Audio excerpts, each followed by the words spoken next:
Good morning. Come on, give me a good morning. Good morning. Thank you. Before we get started, we have a guest speaker this morning who's going to be joining us remotely, talking about 1031 exchanges. That is being brought to us by Homesale Settlement, which I'll have Sarah eventually do the intro. You do have the intro, correct? We're gonna wing it today. Okay. We do have some newer people in our midst that I'd like to introduce. First of all, do you want to raise your hand, Katie? It's Katie Cadillac. Good to meet everyone. Just like the car. Exactly. And in behind or next to James White is Meredith Hill.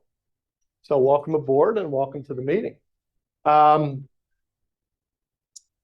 Speaking of Dean is here with us this morning. Just saw him come in the back, and I told everybody last month, before we get started here, I told everybody last month that my hearing for my drone, it's actually this afternoon. Oh, geez. I don't know. It's at 2:45.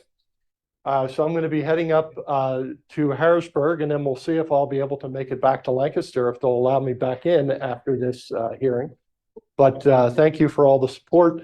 I actually saw the video for the first time yesterday. I was at my attorney's office in Harrisburg, and it was very interesting, to say the least. It was exactly how I had described it. My attorney thought I was out of my mind when I told him about it initially. So he did tell me I'm going to be able to get a hold of the video, and I'm going to be very judicious with it. At least initially, until this whole thing gets through, because I'm trying to collect attorney fees and things like that right now. So we'll see what happens. Let's see. Naturally, this won't work. Try this. Give me 1 second.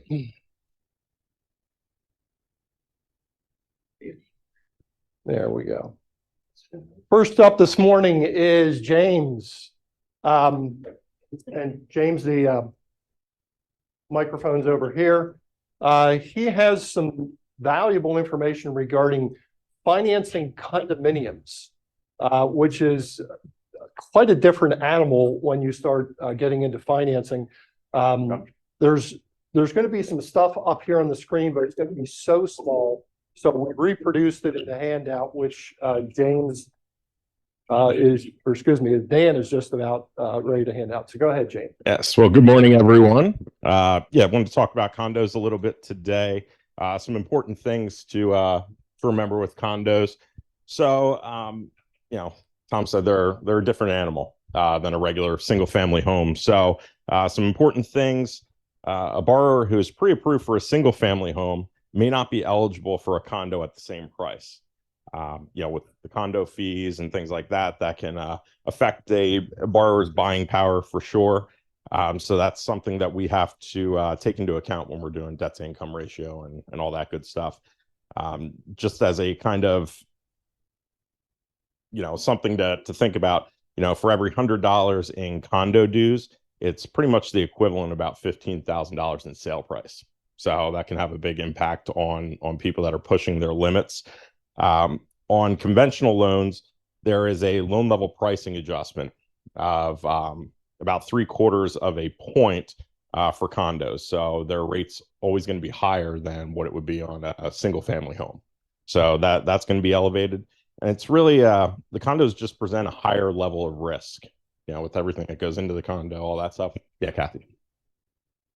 Because there's a higher level of risk with condos than there are with single family homes and things like that. Litigations can be a problem if there's issues within the condo complex that affects, multiple units, that comes into play. So it's just a higher level of risk with those. So the rate's going to be higher on that. Some of the red flags that may impact buyers' eligibility for the purchase, where maybe the condo won't work. Over 15% of the units are 60 days past their dues and their fees. The rental concentration is over 50%. And then like I said, any litigation that's currently pending or, in process, that can be an issue. And, if one entity owns too many of the units within the condo, so for FHA, it's 10% or more. For conventional, it's 20% of the units. That can kind of make it a non-warrantable condo. I don't know if I really want to get into the types of condo approvals, but there's different processes for FHA and conventional. FHA, if a condo is not approved or the approval is expired, it is a boatload of paperwork for the condo association to provide to get back on the good list. I've gone to a few over the years to try to get an FHA approval, and they're like, oh, we're not providing all this stuff. We're just not. So it can be tough. There's some spot approvals that we can do on a case-by-case basis. One thing that we did have that just came out recently is we have one investor that will do non-warrantable condos. So with that, it's used when associations have known issues and can't be approved through a full or limited review. Like I said, we have a specific investor that will accept that. These investors definitely have a higher threshold on, some of the red flags that are out there that I touched on earlier. So they'll allow it. The rate is absolutely going to be higher on those just because it's non-conforming type deal. So, there's going to be stricter qualification standards. So maybe a condo that is approved that we can do, with their situation, it might not be that way if the condo is not fully approved. So there's some more stuff in here. I didn't want to go line by line on that, but if you have any questions on condos or anything like that, speak with Dan or myself, and we can talk through that. We can look into condos, see if they're approved, and if we're going to run into any issues, we can go to our condo desk and they can help us out with that. As far as the interest rate market right now, we're still kind of up and down. We have our good days and our bad days. There's been a lot of talk about July seeing a big drop in interest rates. I don't see that, but that's what some of the analysts are saying because some inflation numbers are going to change in May and June. So hopefully we get a little relief. But we had our VP of secondary marketing on a call with us last week, and he thinks it's more likely like fourth quarter we'll start to see some drops in rates, but we'll see. I mean, the wind blows one way and rates go down or up. I mean, it's kind of all over the place with the market right now. So just remember, rates are very inflationary. So we can get low inflation. That'll help rates overall. So if you have any questions on that, anything else, see Dan or myself. Just one thing to add, if you are listing a condo and you have questions about whether the condo association or the individual development is approved, before you list the property, you may want to see James and Dan also. Be proactive because, as James said, if this stuff takes, if it's not approved, it may take a little while to get approved. Which would help if we knew about this prior to listing versus once we get an agreement of sale. Yeah, and I personally had somebody that was a VA buyer, wanted to purchase a condo, and the listing agent had no idea whether the condo was approved or not. We kind of took it up the chain, and then we couldn't get it approved, so we had to end up switching them to conventional financing. It worked for conventional, so with government financing, I think it's a little bit more difficult if they're not approved. So that's just something to keep in mind. Thank you. All right. Thank you. Up next is James White.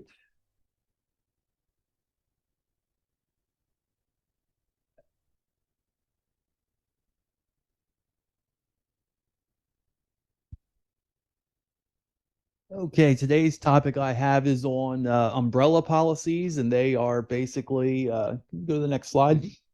It's extra liability insurance for you over top of your homeowners and your auto policy as well too. So this comes into play should the underlying limits of liability on your policy, which are usually going to be 500,000, is what my agency writes on the property side.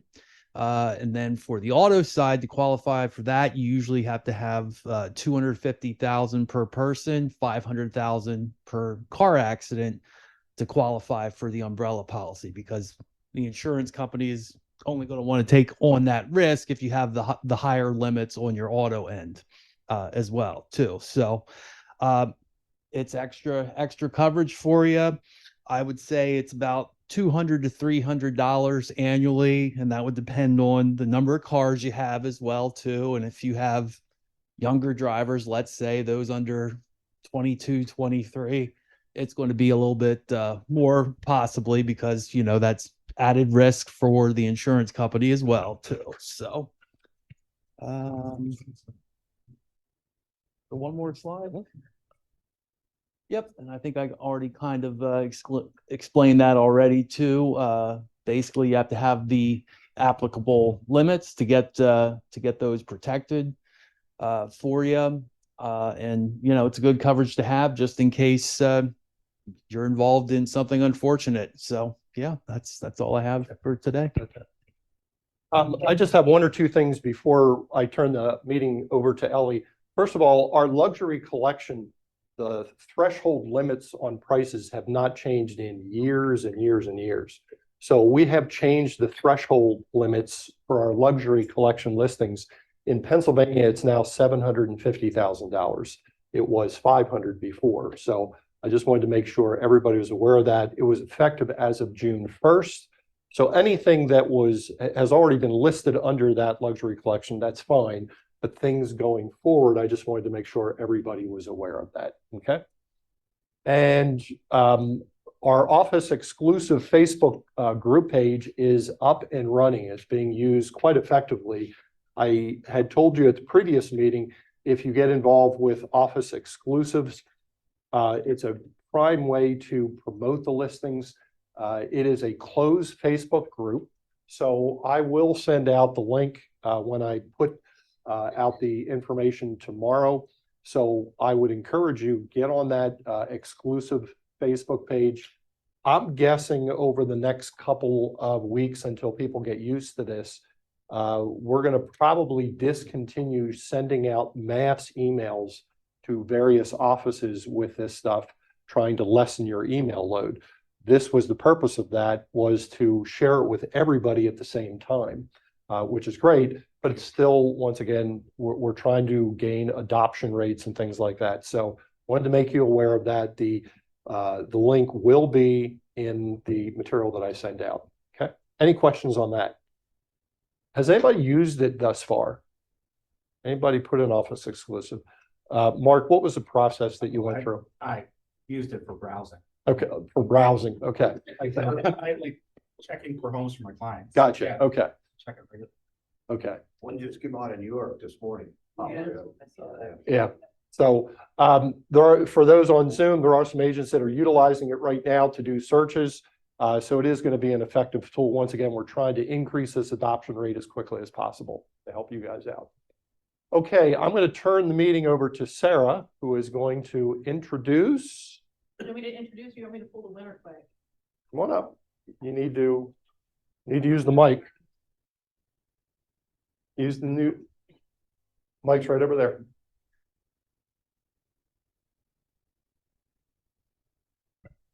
All right, so before I introduce Ellie and the 1031 exchange rollout that they're going to have done, we're going to reveal the winner of the murder mystery. So I don't know how many people in here were participating, but you've gotten the emails over the course of the month to give you clues to go to different locations in the office and then figure out who killed Marion and Janice.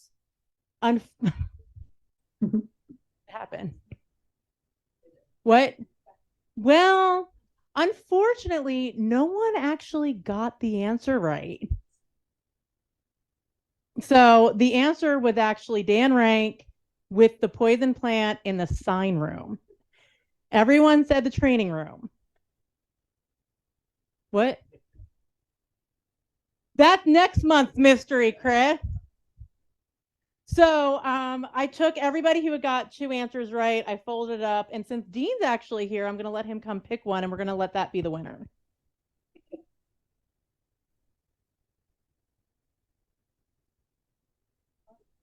Pick a good one.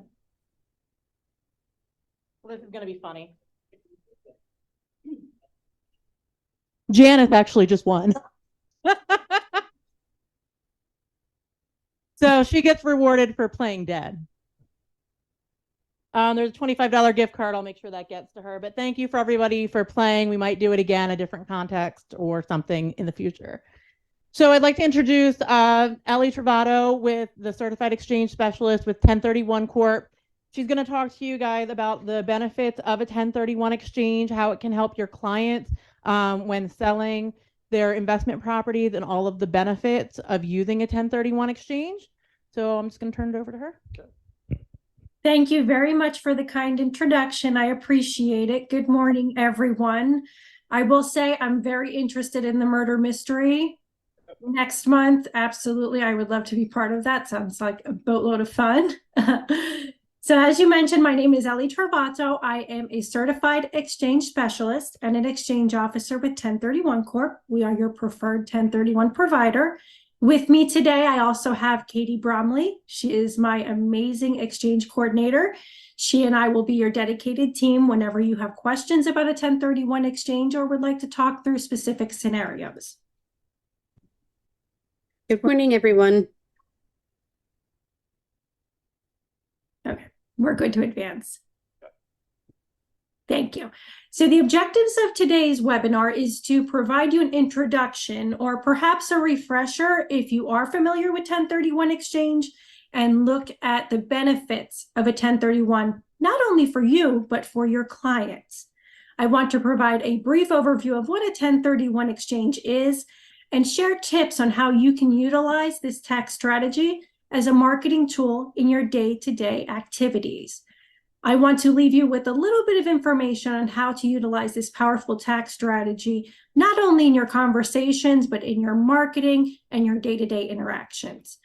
We'll review the resources that 1031 Corp has available to you, and then open it up for Q&A. Feel free to type in any questions in the chat, and we'll review those at the end of the presentation. So what is a 1031 exchange? A 1031 provides that no gain or loss is recognized on the exchange of real property that is held for productive use in a trade or business or for investment purposes. What this means is that you're looking at real property, so real estate, that is held for use in a trade, business, or investment purposes. So if we're talking about something like a flip or dealer inventory or a primary residence, that would disqualify it for 1031 treatment because of those specific requirements. The easiest way to think of a 1031 exchange is basically the sale of a business use and investment property followed by the acquisition of like-kind property within 180 days, linking the transactions together with paperwork. They may seem a little bit scary at first, but the great thing is you work with a qualified intermediary who can help you to navigate the transaction while following the 1031 requirements. They're not new. They've actually been around for over 100 years, and they're based on continuity of investment because, again, you're not pulling proceeds out at the sale. Instead, you're reinvesting it into something that better suits your needs, which means you're creating more wealth, generational wealth, you're creating jobs, and it's great for the economy. So how can you benefit from a 1031 exchange? Well, knowledge is power. Ultimately, in today's world, we have cell phones, we have Google, we have everything at our fingertips in order to find information and become more knowledgeable. We're good to advance to the next slide, please. So with that availability, our clients are expecting us to know more than they can find online. So with today's presentation, hopefully you'll gain a little bit more knowledge in order to identify those opportunities that will ultimately help your clients save thousands in tax dollars, if not hundreds of thousands of dollars, which means that they're going to know that you have their back. They're going to be happy with your services. They are going to tell people about their experience, which means that you're going to have a greater opportunity for more referrals. You're going to get more listings, more sales, and you're going to have more money in your pocket with those increased commissions. So again, a great way to leverage 1031 exchanges to create more opportunities for you. So the best way to understand a 1031 exchange is by looking at a case study so you can see exactly what a 1031 exchange can do for you and your clients. Fact, when you sell an investment property, whether it's a rental or vacant lot, you're going to be paying taxes on the gain or the appreciation, which is basically the profit. It is taxed in one of two ways. If the property is held for less than 12 months, it's calculated as a short-term capital gain, which is taxed as ordinary income, which could be as high as 37%. The moment you exceed that, perhaps you've heard the term a year and a day, that's because that's when long-term capital gains apply. And those are taxed in one of three ways. So you can see the different taxation that you have. You have the 0%. If you're single and your income is less than $40,400 or $80,800 for married, once you exceed that, you fall into the 15% tax bracket. And when you exceed that, it's the 20% capital gain tax bracket. So again, that's a nice size tax liability. Next, you may also have what is called the net investment income tax, which applied back when Obamacare was put into effect. It applies specifically to individuals, estates, trusts that have a modified annual gross income that exceeds $200,000 for single taxpayers and $250,000 for married.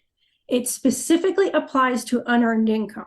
That includes your capital gains, your rental income, your annuities, your dividends. And many times people are unaware of this tax liability. So it is important to have that conversation with your tax advisor so you know whether or not it does apply. Next, you have depreciation recapture. When you have an asset, depending on the classification of the asset, you have the ability to write off that asset over set amount of years. When you sell that asset, however, they want you to go back and recapture the depreciation. Regardless of what your tax bracket is, that is going to be calculated at 25%. Oftentimes, this tax liability is even greater than the capital gain tax liability. The state, of course, will want its part. Each rate varies state to state as it pertains to 1031 exchanges. Either most states follow the tax code, which allows the exemption, or they have their own adaptation of like-kind exchanges in place, which again allows for the exemption. There was one state up until last year that did not recognize 1031 exchanges, and that was Pennsylvania. Fortunately, Pennsylvania has come a long way, and effective January 1 of this year, they now recognize 1031 exchanges. So there is an exemption for Pennsylvania transactions as well now. So let's look at the case study. Now that we know what taxes apply, let's look at Joe. Joe's owned a rental property for 10 years on Main Street. He has an annual salary of $225,000 plus an additional rental income of $125,000. He originally purchased this rental property for $350,000. He decided to make no capital improvements to the property, but did depreciate $150,000 of the asset. He's tired of dealing with the tenants' toilets and trash, so he's now selling for $600,000. So in this scenario, when Joe sells, he's going to have capital gains on the $250,000. With his income, he's going to be subject to 20% capital gain tax rate, and he may also be subject to the 3.8% net investment income tax, which applies to that unearned income, being the capital gain and the rental income. Because of his income, he may also be subject to the highest income tax bracket, and he's going to recapture that $150,000 that he took in depreciation at 25%. So Joe has a substantial tax liability without the exchange. You can see the breakdowns here on the slide. To be conservative, we are keeping the capital gain tax rate at 15% as opposed to the 20%, and we're not applying closing costs. So in this scenario where Joe sells his property and doesn't do a 1031 exchange, he nets $503,000. Great job, fantastic. He uses that as 30% down to buy or to invest in a triple net lease. So he's able to have to buy a property of 1.67 million if he utilizes that as 30% down for the purchase. Had Joe spoken with you, with us, a qualified intermediary, and his tax advisor, he could have leveraged a 1031 exchange and had zero tax liability, which means he could net the $600,000, utilize that as 30% down, and acquire a property of $2 million. What this would have meant for Joe, he could have avoided the $97,000 that he would have paid in state and federal taxes. He could have had greater buying power and reinvest all of the proceeds, which he would have otherwise paid in taxes. He can acquire property of over $330,000 more, which means the higher value, he can collect higher rents, he can increase his income, keep more money in his pocket for himself and generations to come. The higher value property would also afford him greater depreciation as well as appreciation. So as you can see in the case study, Joe really could have leveraged a 1031 exchange to reinvest those proceeds and buy a property that better suits his short and long-term needs. So the benefits of a 1031 exchange, the most obvious being that tax deferral. It also allows you the time value of the deferral because he could immediately reinvest the proceeds. But the reality is that a 1031 exchange does go far beyond the tax deferral. While that is the most common benefit that many people are aware of, you can really use a 1031 exchange to reach your short and long-term investment goals, whether that's consolidating your portfolio. Say you have a portfolio of 10 rental properties and you're tired of managing all of those but want to continue to invest, you can sell those 10 rental properties and roll it into another piece of like-kind property, whether that's a ranch, a duplex, a triple net lease, a DST. And you can even utilize it to have less hands-on management responsibilities. Again, I mentioned the tenants, toilets, and trash. Say Joe's tired of that. He can utilize the 1031 to sell that rental property and get into something that requires less hands-on management, like a triple net lease or a DST. And I mentioned DST earlier to clarify what that is. It is basically a fractional interest in a portfolio of properties that is managed by the DST broker. So the client doesn't have hands-on management responsibilities, but instead receives royalties each month for their investment. With the ability to utilize those funds they would have paid in taxes, they're allowed to have greater buying power, which can allow them more depreciation or greater appreciation long-term. They're creating new cash flow because, again, you buy that higher value property, you can collect those higher rents. You can diversify your assets. You sell the rental, get into a vacant lot, sell a farm, get into a triplex. And you can even relocate your business. A 1031 doesn't specifically apply to one state. Instead, you can sell anywhere in the 50 United States and buy anywhere in the 50 United States. The key is that it's real property held for business or investment purposes. You can also utilize a 1031 exchange as a way to exit your business. For example, my family has a restaurant. So when they sell that restaurant, the real estate can be part of the 1031 exchange, and they can reinvest the proceeds into something like the DST because my parents would like less hands-on management. So it's a great way for my parents to exit the restaurant while still continuing their investments. And another great thing about a 1031 exchange is that you can absolutely convert the properties that you acquire in the exchange to personal use properties, whether you make it your new primary residence, second home, or vacation home.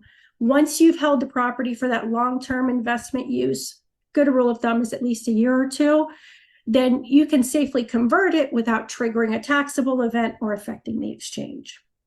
And finally, one of the greatest things that you can do with the 1031 exchange that many people don't necessarily realize is that you can utilize it as a way to do estate planning and eliminate gate. Perhaps you've heard the term defer, defer, die. The reality is that you can exchange as many times as you want over the years. And the properties that you acquire with the assistance of your legal advisor, you can will the property to your heirs. And when you pass on, which is a long, long time from now, your heirs are going to acquire the property with a stepped up in basis, which is the fair market value on that day, and the capital gain tax liability goes away. You also have the estate tax exclusion, which is currently $12.92 million. So again, you can utilize a 1031 exchange not only to defer the taxes immediately, but also reach your short and long-term goals, whether it's consolidating, diversifying, or doing estate planning.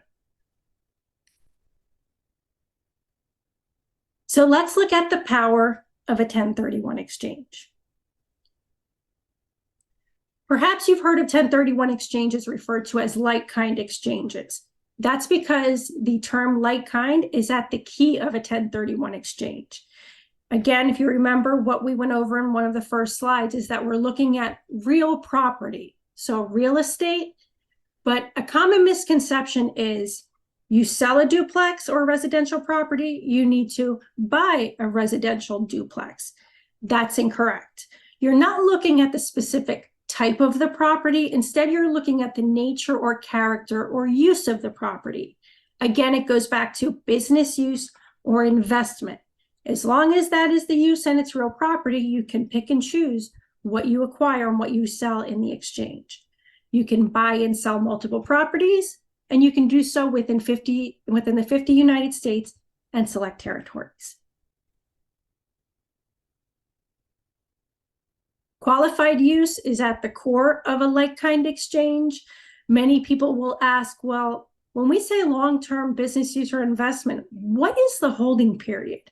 And the reality is that the regulations don't clearly define a holding period. They don't say it has to be held for a year and a day, 2 years, etc. A good rule of thumb is at least a year or two because that's when it qualifies for long-term capital gains. But more important than the holding period is the use. You want to think about the big picture that you've painted all the way from the original acquisition, the tax reporting, the use. Are you keeping your personal use to a minimum? Is it being reported accordingly on your tax return? These are all things that help paint the picture of qualified use for 1031 purposes. It is very important that you speak with your advisor so that they are part of the conversation and you are aware of what that big picture looks like. You may be asking yourself, well, Ellie, why are you here? Why do we need you? Well, anytime you do a 1031 exchange, you must do so with the assistance of a qualified intermediary or QI. We are required in a 1031 exchange to facilitate the exchange, to make sure that you're following the rules, you don't touch the money, and that you're aware of time deadlines. The interesting thing about qualified intermediary is that the term is actually deceiving. It has nothing to do with our qualifications. I don't need to have a specific degree, training, or background. Instead, it ties to my relationships.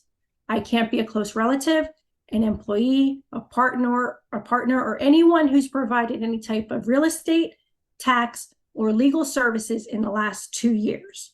So many people will say, well, I can just go to my tax advisor and do a 1031 exchange. Unfortunately, because of that qualified requirement, that would make them a disqualified party because they've provided those services to the client.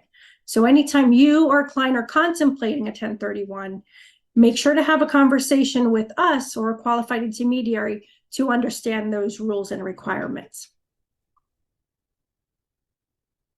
So I mentioned one of the things that we do as a qualified intermediary is to keep you aware of time deadlines. There are 2 time deadlines in a 1031 exchange, and they start the day of settlement of the relinquished property. So when your client goes to settlement, signs documents, titles conveyed to the buyer, and funds are dispersed, that starts the exchange timeline. The client has 45 days to identify potential replacement properties and 180 days to acquire. The 45 and 180 are concurrent and are based on calendar days, so the exchange lasts about 6 months. When we say 45-day identification period, there's a common misconception that you need to be under contract. That is not required, though with this market, it would probably be beneficial to them. But again, not required. It simply means that we provide the client with a form. On that form, they're going to specifically identify potential properties they may be interested in, and they submit it to us by day 45, because that then becomes the inventory from day 46 to day 180. If the time deadlines fall after the due date of your tax return, you must request an extension to your tax return. If you file your taxes, it triggers a taxable event. The qualified intermediary 1031 Corp will make you aware of this so that you know to file the extension and not do your taxes until the exchange is over. So how do you maximize your tax deferral? You're doing this 1031 exchange to defer capital gains and tax liabilities, but how do you maximize that? The easiest way to maximize it is to acquire replacement property or multiple properties of equal or greater equity and value. So if we look back to the example where Joe sold for $600,000, in order for Joe to maximize his tax deferral, he would need to acquire for the net of $600,000.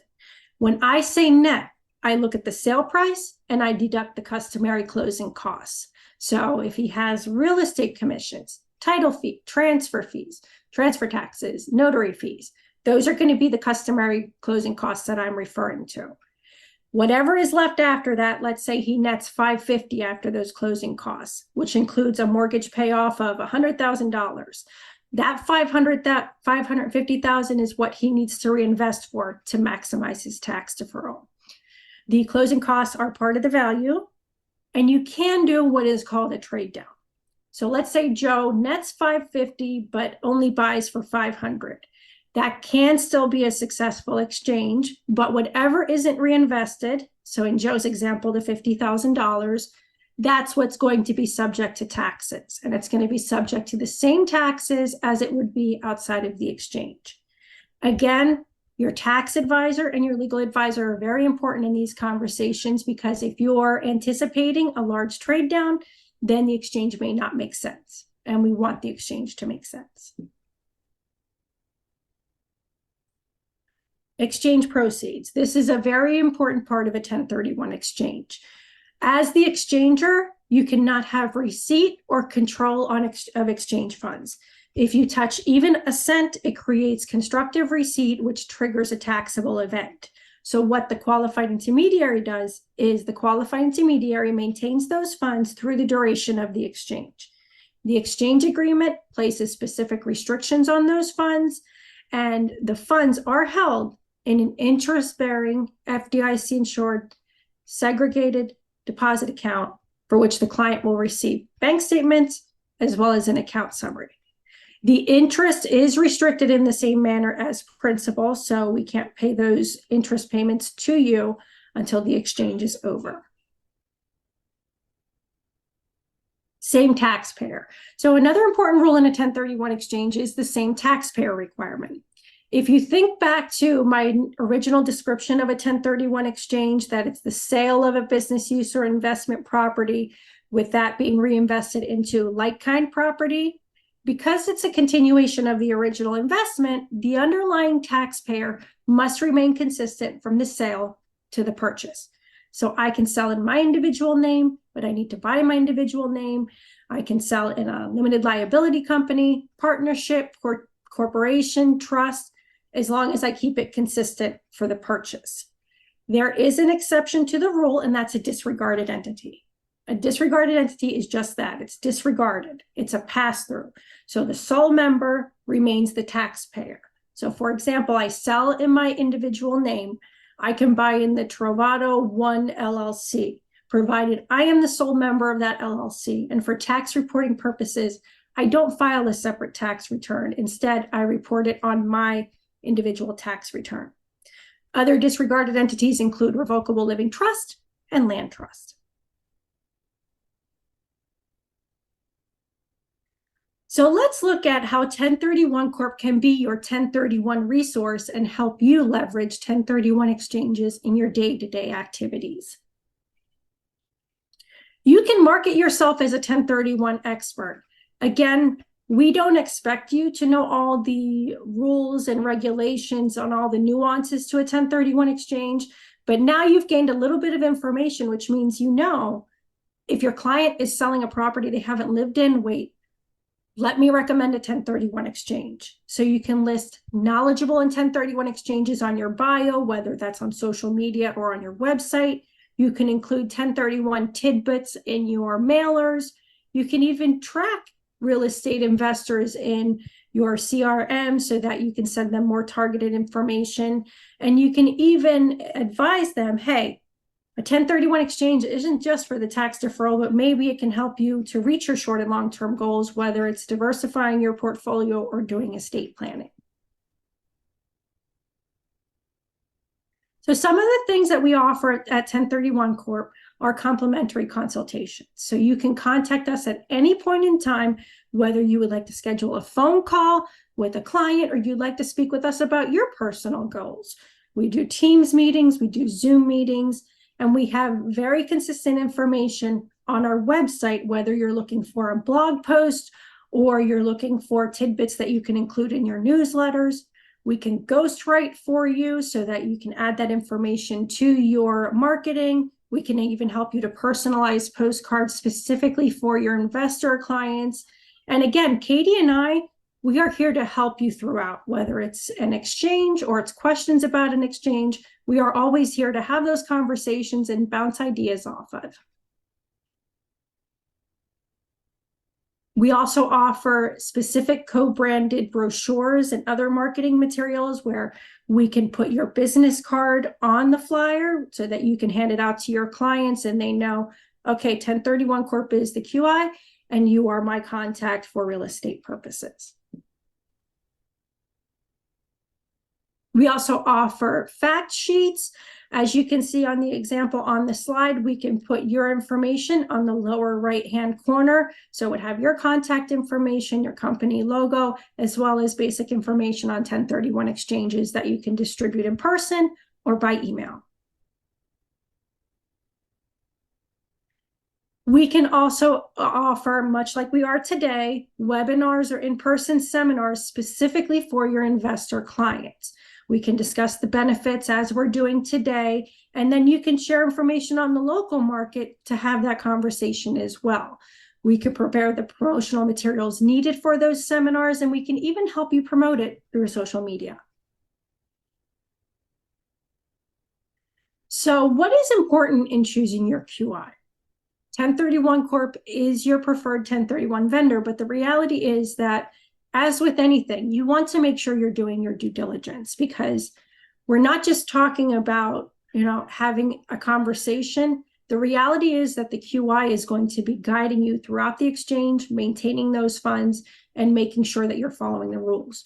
So make sure you're comfortable with the qualified intermediary. Check out reviews online. Check out the Federation of Exchange Accommodators. That is our industry leader. We go through third-party testing to verify our knowledge in 1031 exchanges. And most importantly, we offer superior security measures to ensure the safety of your funds. And while we're doing all of this, we're keeping the process simple. Katie and my goal is to always make sure that you can focus on the sale and the purchase while we're doing the heavy lifting with the exchange. We want to keep it as easy as possible for you. So what is the 1031 Corp advantage? The reality is that our team has extended experience on items that are part of the exchange. So real estate practices, lending, title. So we can help everyone involved in the transaction, whether they have zero experience in 1031 exchanges or 20 years experience. Most importantly, though, we have superior experience and expertise in even the most complex transactions. If you've ever heard of parking exchanges, improvement exchanges, seller financing, drop-in swaps, our team is experienced in those. I mentioned earlier that I'm a CES, or a certified exchange specialist. That means that I go through third-party testing after at least 3 years in the field to verify my knowledge of 1031 exchanges.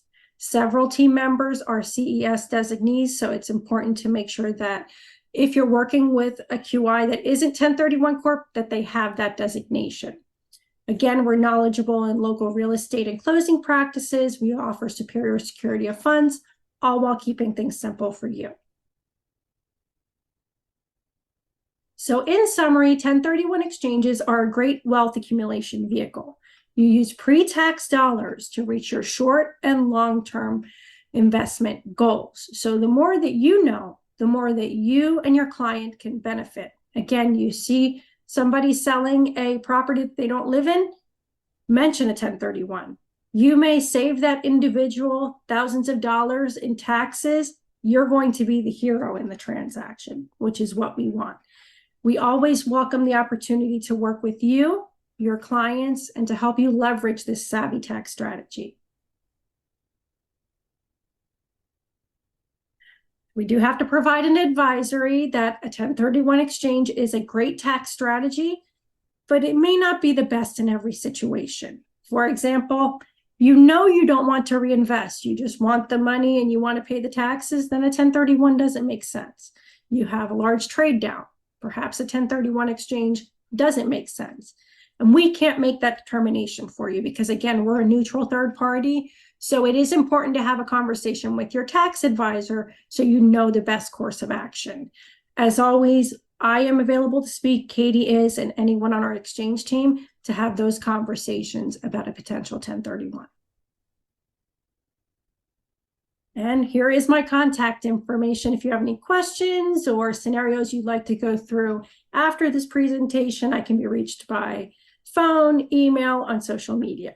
So I will open it up for questions. Let me see if I see any in the chat.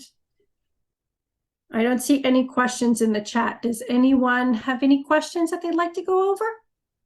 Anybody have any questions here? Because I have a couple that I'd like to ask Ellie.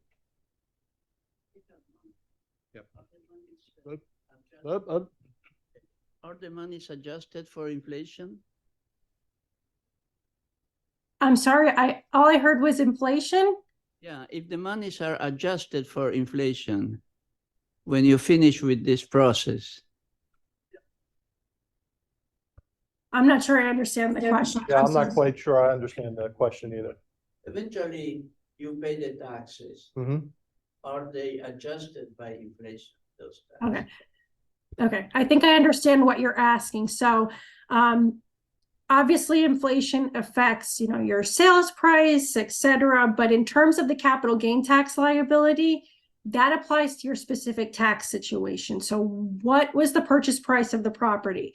What capital improvements did you make? Did you take depreciation? What is your basis? Do you have any previously deferred gain? These are all the items that affect your big tax picture and will ultimately determine your tax liability. Whether inflation plays a role in your specific scenario is a conversation to have with your tax advisor. Anything else? So Ellie, I Yes. have done a couple of 1031 exchanges over my real estate career, probably about a half a dozen. I'll tell you the biggest hurdle that I've had is not on my end, but when I put the clause into the agreement of sale and it goes to the other agent and the other agent has no idea what a 1031 exchange is. And they're constantly saying, well, we have to clean this agreement up and get rid of that. Are you available for a phone call or a conference with a co-op agent? Absolutely. So what Tom is referring to is a cooperation clause. It is not a requirement. You do not need to keep a cooperation clause in an exchange agreement. All it is it documents the exchanger's intent to exchange and notifies the other party. The other party does not need to cooperate. They are not liable, and that specific clause terminates at the transfer of the property. So what we do is, if we have concern from the other party, whether it's the seller on the purchase side or the buyer on the sell side, you can remove that clause if it's there, and then we send an assignment at closing for 1031 purposes that serves that specific requirement. It meets that requirement, but again, the other party doesn't have to cooperate. They don't even have to sign it, as long as they get a copy so that they're at least notified. That many times will alleviate their concern, because typically their concern is, well, I don't want to pay money, I don't want to have to do anything, and they don't really have to. So we are always glad to have those conversations. Yeah. And just to clarify something you said, that clause that is inserted into an agreement of sale, you're saying that's not required? It is not a requirement. The only requirement that is clear in a 1031 exchange as it pertains to the contract is that it be assigned to the qualified intermediary for 1031 purposes. The other party just needs to be made aware of that. Okay. Yes. We have a question. Give me 1 second, Ellie. Sure.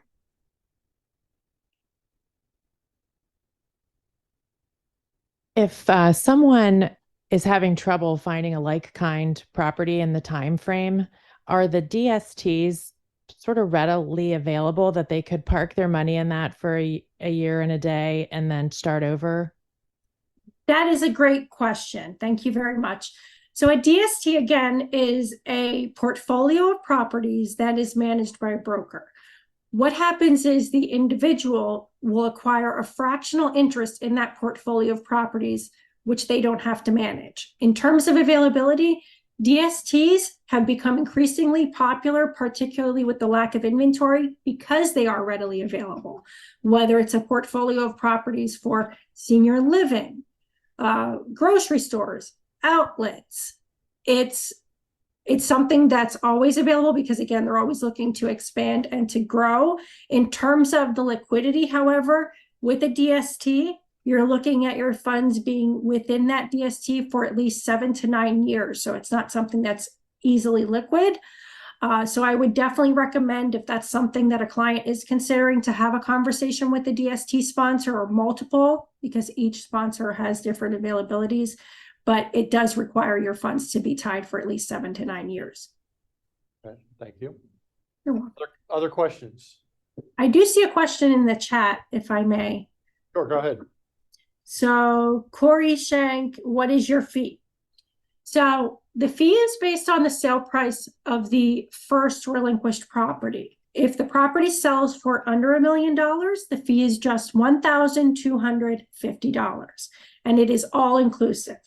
Many people will say, well, there's QIs out there doing it for $800, and that's true, but they may also be charging you other fees on top of that. 1031 Corp does not do that. That fee is all inclusive. It's for the sale, the first purchase, exchange documents, any wires or transactions, as well as a document summary package for tax reporting purposes. The client does not pay that up front. We wanted to have a tax benefit, so it is added to the closing statement of the relinquished property as a qualified closing cost pre-tax to the client. Okay. The promotional material that you had shown us 2 or 3 slides. If an agent has interest in participating in that, how do they get the ball rolling? That is a great question. So if you want to call or email me and let me know exactly what you're interested in, or even if you don't know and you would like an idea, we can share those with you and you can let us know, hey, we want the 1031 flyer and this is what we want on it. So feel free to email or call me and we can go through those together. And Ellie, obviously this stuff was up here on the screen. Could you send me or email me samples so that I could have them available here in the office in case? Absolutely. Absolutely. I would be more than happy to do that. Okay, that'd be great. Anything else anybody has on this topic? Okay. Ellie, thank you very much for spending a couple of minutes with us. I appreciate it. Thank you. Thank you. It's our pleasure. We appreciate it. Yeah. Anything else for the good of the cause? And once again, Dean is joining us this morning, and I'm putting him on the spot. Is there anything going on out there that we need to be aware of on the legal side here, Dean? Yeah. Dean just indicated to everybody on Zoom that he has no issues over the last month or two. So, hey, everybody have a great day. Plenty of food over here. Take care. Thanks Thank you, again. everyone. Have a great day.